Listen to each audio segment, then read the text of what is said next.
t'aime.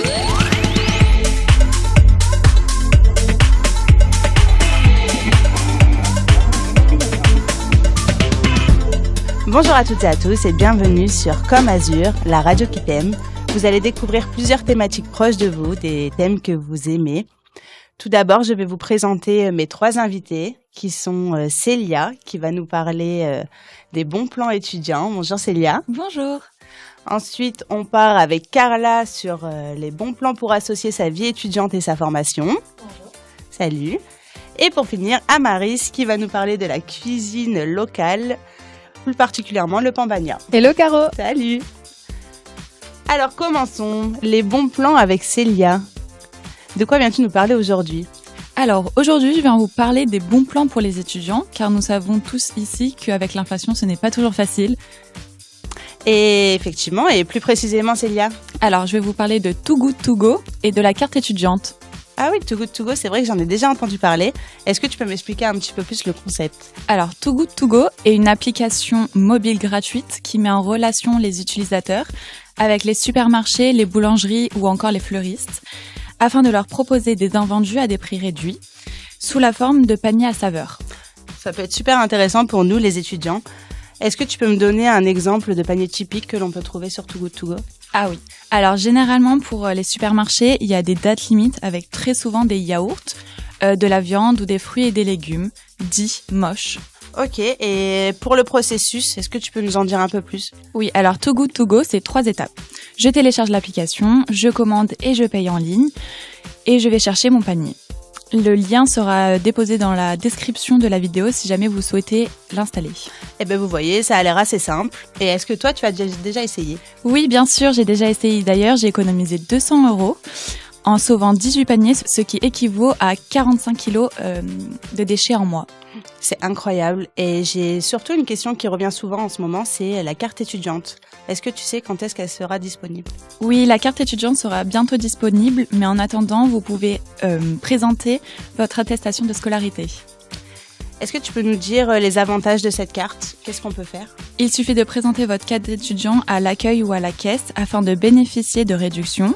Il y a des offres dans de nombreux lieux comme les musées, les théâtres, les cinémas ou encore les restaurants. D'ailleurs, à proximité de l'école, vous pouvez bénéficier de 10% chez Bagel et des offres au cinéma, 7,90 € au lieu de 11,90 €. Super pour nous les étudiants. Alors merci beaucoup Célia pour ton intervention et tes bons plans. Merci à toi. Et je te souhaite une bonne journée. Merci. Carla, bonjour. Tu viens nous parler de comment associer sa vie étudiante et sa formation. Est-ce que tu peux nous en dire un peu plus ? Alors moi, j'aimerais vous donner des conseils afin de réussir à concilier vie étudiante et formation. Aujourd'hui, il est compliqué de concilier la vie étudiante, la vie personnelle, la formation et si vous en avez une, l'alternance. Je pense qu'on est tous dans le même cas. Donc quel est ton premier conseil ? Alors, mon premier conseil serait l'organisation. En organisant son emploi du temps, nous gérons beaucoup mieux. La solution serait une application de gestion ou un agenda pour planifier ses tâches et des événements futurs. Ça serait super, mais quelle application tu peux nous donner par exemple ? Alors, vous avez plusieurs types d'applications, mais celle que je pourrais conseiller serait l'organisateur Planning Travail, qui est actuellement disponible sur App Store gratuitement. Cette application permet d'ajouter tout rappel, événements, tâches importantes ou bien les contrôles qui arrivent, malgré qu'il y ait Galia pour les étudiants. Il faut par ailleurs penser à ajouter du temps pour soi, pour savoir souffler et se vider la tête, c'est important, mais également bien dormir et bien manger, car cela mène à une bonne santé physique et donc forcément une bonne santé mentale. Alors on prend note, nous les étudiants, et on t'écoute pour les autres conseils. Alors, mon deuxième conseil serait de s'intégrer aux activités étudiantes et bien sûr de s'y intéresser. Cela renforce la sociabilité et le relationnel. Ça permet de penser à autre chose et de pouvoir s'intégrer avec les autres élèves du campus afin d'apprendre à se connaître. C'est une très bonne idée, ce que tu racontes. Et quel genre d'activité étudiante tu penses ? Principalement, vous avez le BDE de votre école qui est présent pour animer votre année en vous proposant toutes sortes d'activités, que ce soit la journée ou le soir. D'ailleurs, on fait un petit coucou à Laura qui est la présidente du BDE. Et coucou Laura. Vous avez également possibilité de participer à des after-work qui vous permettraient de vous intégrer et de rencontrer tout type de secteur de métier. Est-ce que tu as un dernier conseil à nous donner pour clôturer ? Oui, bien sûr. Comme troisième et dernier conseil, il s'agirait de se trouver un endroit idéal pour travailler. Il faut que dans cet endroit, vous ressentiez de l'apaisement, mais également de la confiance. Il faut s'y sentir très bien. À quel endroit paisible tu penses, par exemple? Je pense que l'endroit où l'on se sent bien pour travailler est personnel, mais certains aiment les bibliothèques pour le calme et l'ambiance de travail. Il y a aussi les cafés en ville ou bien chez soi. En tout cas, j'espère que mes conseils vous aideront tous. N'hésitez pas à nous rejoindre sur notre Instagram qui arrive prochainement afin de me donner des retours et pourquoi pas me donner d'autres conseils. Eh ben, c'était Carla. Merci beaucoup, Carla, pour tous tes conseils qui vont sûrement nous être très utiles. Et à bientôt. À bientôt. Là, on enchaîne avec Amaris. Bonjour Amaris. Bonjour Caro. Tu viens nous parler de la cuisine locale, qui est le pambagna. Tu vas nous parler d'une cuisine ensoleillée, colorée, où les cigales chantent. Exactement. Alors, effectivement, nous, en Provence, on a l'habitude de cuisiner avec des ingrédients traditionnels comme l'huile d'olive, les herbes, le basilic, l'ail, les aubergines et les tomates. Et aujourd'hui, je vais vous parler principalement du pambagna. Moi, j'adore le pambagna. Est-ce que tu peux nous dire pourquoi tu as choisi ça en particulier? Oui, alors j'ai choisi le pambagna car c'est une recette simple que l'on peut réaliser chez soi. De plus, elle est locale avec une histoire culturelle intéressante. Est-ce que tu peux nous en dire plus sur sa signification et son histoire? Oui, alors le pambagna, au 19e siècle à Nice, était le plat des pauvres. En effet, les pêcheurs, les ouvriers et les travailleurs agricoles emportaient dans leur sacoche le pambagna. On récupérait le pain rassis pour ne pas le gâcher. Il suffisait de le passer sous un filet d'eau pour qu'il retrouve son moelleux. Car le pambagna signifie pain mouillé en Nissar.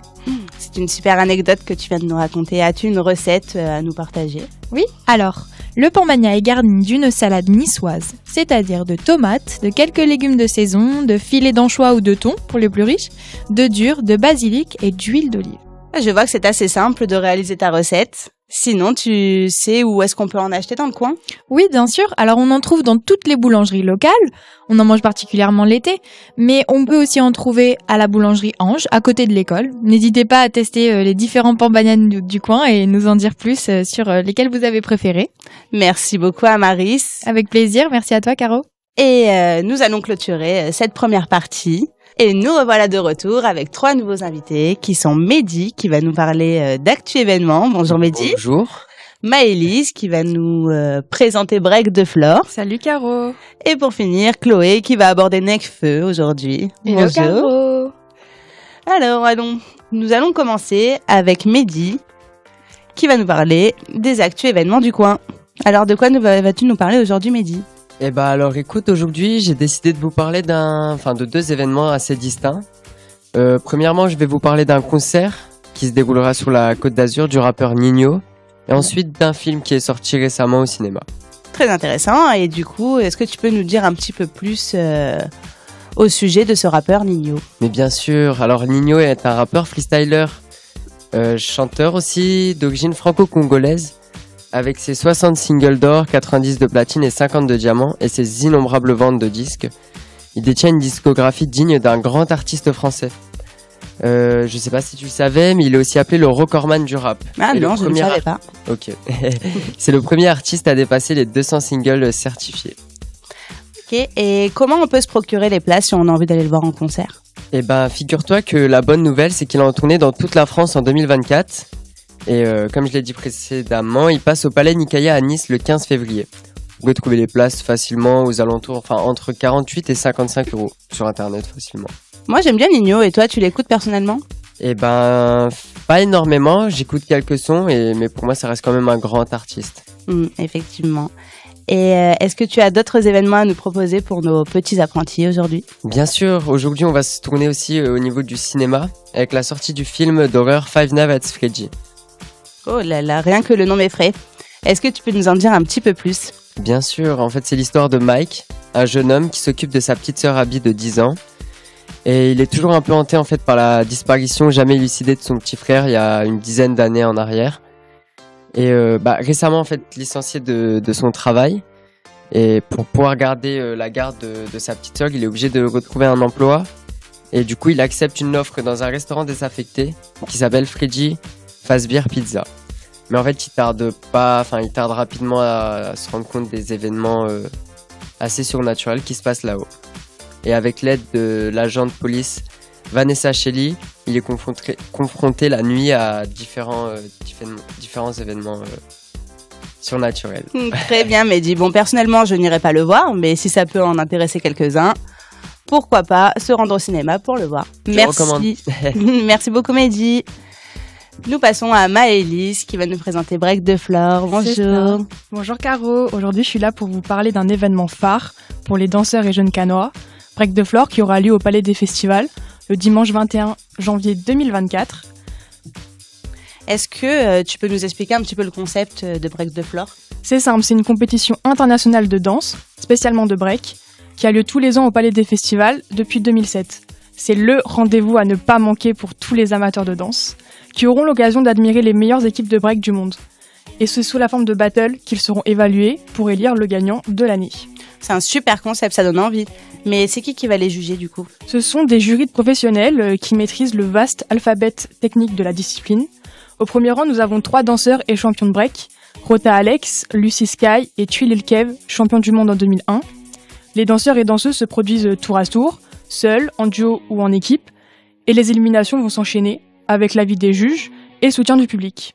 Ça a l'air vraiment sérieux comme compétition. C'est une compétition nationale ou internationale ? C'est une compétition internationale qui ouvre ses portes à tous les danseurs du monde, notamment la Corée du Sud, souvent ressortie gagnant lors des précédentes compétitions.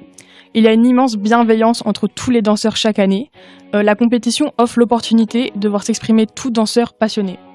Et moi, par exemple, qui ne connais rien à la danse, est-ce que je peux venir regarder la compétition ? Bien sûr, tout public est attendu, avec plusieurs prix proposés. Les tarifs vont de 35 à 15 €.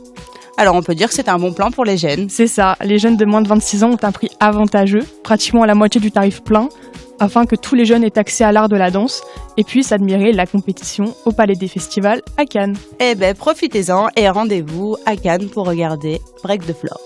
Merci beaucoup Maëlys. Chloé, bonjour. Bonjour Caro. Alors, tu viens nous parler de Nekfeu ? Oui, je vais te parler aujourd'hui du rappeur et acteur Nekfeu de la région niçoise. Donc il est né plus précisément à Nice, dans le quartier de la Trinité.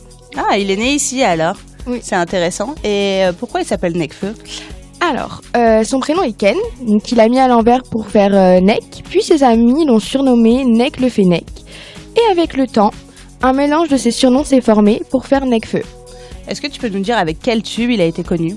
Oui, alors son tube le plus connu, c'est On verra, qu'il a sorti en 2015, avec plus de 150 millions d'écoutes. Et je vous propose d'écouter un extrait tout de suite. Faire pour être à jamais ce rêveur, on verra bien ce que l'avenir nous réserve. On verra bien, vas-y viens, on y pense pas. On verra bien ce que l'avenir nous réserve. Ah là là, ça rappelle vraiment des souvenirs, ce premier tube. C'était incroyable. Et apparemment, il a fait des gros featuring. Est-ce que tu sais avec qui Oui, alors il a fait de nombreux featuring, donc notamment avec Ed Sheeran sur le morceau Feu, ou encore Vanessa Paradis avec le morceau Dans l'univers, et aussi notamment avec le rappeur Namso où il a fait Richer, et bien d'autres encore. Ce sont vraiment des bons artistes. Et concernant son film, est-ce que tu peux nous dire sa filmographie ? Oui, alors il a collaboré avec Catherine Deneuve sur le film Tout nous sépare. Il a aussi sorti un film sur l'écriture de son dernier album, Les Étoiles Vagabondes, que vous pouvez retrouver sur les plateformes de streaming. D'accord, merci Chloé. Mais est-ce que tu sais, parce que tout le monde se pose un petit peu la question en ce moment, où est-il ? Parce qu'il ne sort plus aucun son en ce moment. Alors il fait quelques featuring, mais il n'a pas sorti de morceaux solo. Donc pour la petite histoire, j'aurais vu qu'il aurait déménagé dans un pays du Maghreb, il se serait marié, aurait eu un enfant et il serait très investi dans sa ville et en aidant financièrement ou manuellement. Donc c'est un sacré changement pour Nekfeu. Merci beaucoup Chloé. Merci à toi Caro. L'émission touche à sa fin. Je remercie tous mes invités ainsi que tous les auditeurs et on se dit à la prochaine. À bientôt. À bientôt. Radio Comme Azur, la radio qui t'aime.